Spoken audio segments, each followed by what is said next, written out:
रघुपति राघव राजा राम पतित पावन सीताराम. ഗാന്ധി ജയന്തി ദിനമായ ഒക്ടോബർ 2 കലണ്ടറിലെ ഒരു തീയതി മാത്രമല്ല, വെറുമൊരു ആഘോഷവുമല്ല, ചിന്തയുടെയും പ്രചോദനത്തിൻ്റെയും ഓർമ്മദിനം കൂടിയാണ്. സത്യം, അഹിംസ, സ്വയംഭരണം എന്നിവയുടെ ശക്തി നമ്മെ പഠിപ്പിച്ച മനുഷ്യന് ആദരാഞ്ജലി അർപ്പിക്കാൻ ലോകം ഒന്നിച്ചു ചേരുന്ന ദിവസം. നമ്മുടെ ഓട്ടപ്പാച്ചിലുകൾക്കിടയിൽ, തിരക്കുകൾക്കിടയിൽ ഇന്ത്യയുടെ ആത്മാവുമായി ലോകത്തെ ബന്ധിപ്പിച്ച ആ മഹാമനുഷ്യനെക്കുറിച്ച് സംസാരിക്കാൻ, ഓർക്കാൻ ഒരു അവസരം കൂടിയാണ് ഒക്ടോബർ 2. ഗാന്ധിയുടെ സ്വാധീനം കാലത്തിനും അതിരുകൾക്കും അതീതമായി സമാധാനത്തിൻ്റെയും മാനവികതയുടെയും ആഗോള പ്രതീകം കൂടിയാണ്.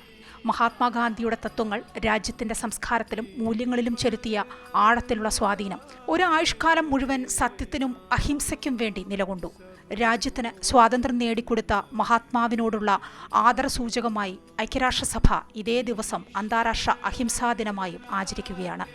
സത്യവും അഹിംസയും ഒരു നാണയത്തിൻ്റെ ഇരുവശങ്ങളാണെന്ന് എന്നും വാദിച്ചിരുന്ന മഹാത്മാവിനെ ആദരിക്കുമ്പോൾ ഒരു കാര്യം മറക്കരുത്.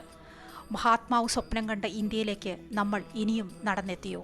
ഇല്ലെങ്കിൽ ആ സ്വപ്ന സാക്ഷാത്കാരത്തിനായുള്ള മുന്നോട്ടുപോക്ക് എങ്ങനെയായിരിക്കണം?